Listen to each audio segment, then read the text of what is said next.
আসসালামু আলাইকুম। দেশ বিদেশ যে যেখানে আছেন সকলকে আমার সংগ্রামী সালাম ও শুভেচ্ছা। আমি ফ্রান্স প্রবাসী। বর্তমান দেশে যা চলছে সেটা অতিরিক্ত হতে যাচ্ছে। আমি সিদ্ধান্ত নিয়েছি দেশে আর টাকা পাঠাবো না। আশা করি প্রবাস যে যেখানে আছেন আপনারা সবাই আমার সাথে একমত আছেন যে আমরা টাকা পাঠাবো না। কারণ হাসিনা যেভাবে গুম খুন করতেছে, অত্যাচার করতেছে তার মেনে নেওয়ার মতো নয়।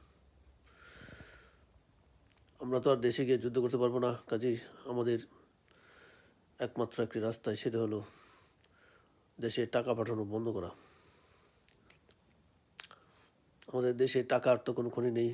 আমরা প্রবাসীদের টাকা দিয়ে দেশ উন্নত হচ্ছে, আমাদের টাকা দিয়ে হাসিনা বড় বড় কথা বলে। কাজেই আসুন আমরা সবাই মিলে একত্র হয়ে টাকা পাঠানো বন্ধ করে দিই কয়েক মাস। দেখবেন হাসিনার বাহাদুরি চলে গেছে। ধন্যবাদ।